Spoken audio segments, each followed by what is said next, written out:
एक बार राजा पांडु अपनी दोनों पत्नियों कुंती तथा माद्री के साथ आखेट के लिए वन में गए। वहां उन्हें एक मृग का मैथुनरत जोड़ा दृष्टिगत हुआ। पांडु ने तत्काल अपने बाण से उस मृग को घायल कर दिया।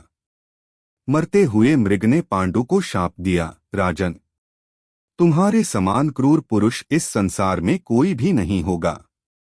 तूने मुझे मैथुन के समय बाण मारा है, आथ जब कभी भी तू मैथुनरत होगा तेरी मृत्यु हो जाएगी। इस शाप से पांडु अत्यंत दुखी हुए और अपनी रानियों से बोले, हे देवियों, अब मैं अपनी समस्त वासनाओं का त्याग करके इस वन में ही रहूंगा। तुम लोग हस्तिनापुर लौट जाओ। उनके वचनों को सुनकर दोनों रानियों ने दुखी होकर कहा, नाथ, हम आपके बिना एक क्षण भी जीवित नहीं रह सकती। आप हमें भी वन में अपने साथ रखने की कृपा कीजिए। पांडु ने उनके अनुरोध को स्वीकार करके उन्हें वन में अपने साथ रहने की अनुमति दे दी। इसी दौरान राजा पांडु ने अमावस्या के दिन बड़े बड़े ऋषिमुनियों को ब्रह्मा जी के दर्शनों के लिए जाते हुए देखा। उन्होंने उन ऋषिमुनियों से स्वयं को साथ ले जाने का आग्रह किया। उनके इस आग्रह पर ऋषिमुनियों ने कहा, राजन, कोई भी निःसंतान पुरुष ब्रह्मलोक जाने का अधिकारी नहीं हो सकता, आथ हम आपको अपने साथ ले जाने में असमर्थ हैं।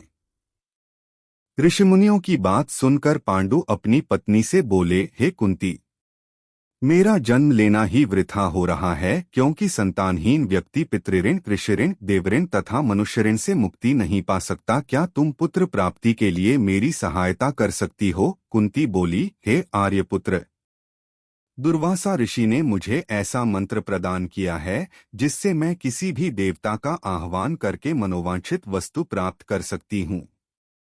आप आज्ञा करें मैं किस देवता को बुलाऊं? इस पर पांडु ने धर्म को आमंत्रित करने का आदेश दिया।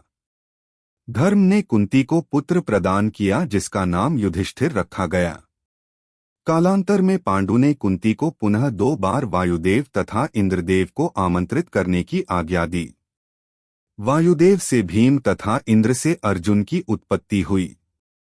तत्पश्चात पांडु की आज्ञा से कुंती ने माद्री को उस मंत्र की दीक्षा दी।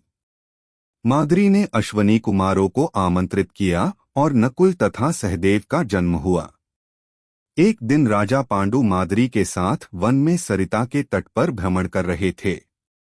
वातावरण अत्यंत रमणीक था और शीतलमंद सुगंधित वायु चल रही थी। सहसा वायु के झोंके से माद्री का वस्त्र उड़ गया। इससे पांडु का मन चंचल हो उठा और वे मैथुन में प्रवृत्त हुए ही थे कि शापवश उनकी मृत्यु हो गई। माद्री उनके साथ सती हो गई, किंतु पुत्रों के पालन पोषण के लिए कुंती हस्तिनापुर लौट आई। इधर युधिष्ठिर के जन्म होने पर धृतराष्ट्र की पत्नी गांधारी के हृदय में भी पुत्रवती होने की लालसा जागी।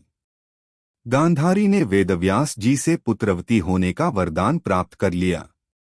गर्भ धारण के पश्चात 2 वर्ष व्यतीत हो जाने पर भी जब पुत्र का जन्म नहीं हुआ तो क्षोभवश गांधारी ने अपने पेट में मुक्का मारकर अपना गर्भ गिरा दिया।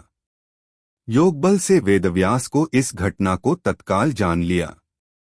वे गांधारी के पास आकर बोले, गांधारी, तूने बहुत गलत किया। मेरा दिया हुआ वर कभी मिथ्या नहीं जाता। अब तुम शीघ्र 100 कुंड तैयार करके उनमें घृत भरवा दो। गांधारी ने उनकी आज्ञानुसार 100 कुंड बनवा दिए। वेदव्यास ने गांधारी के गर्भ से निकले मांसपिंड पर अभिमंत्रित जल छिड़का, जिसे उस पिंड के अंगूठे के पोरुए के बराबर 100 टुकड़े हो गए।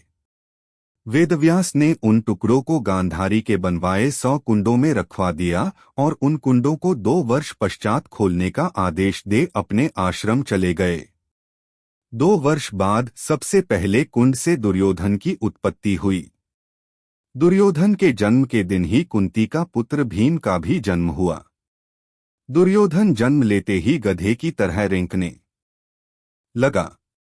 ज्योतिषियों से इसका लक्षण पूछे जाने पर उन लोगों ने धृतराष्ट्र को बताया, राजन, आपका यह पुत्र कुल का नाश करने वाला होगा।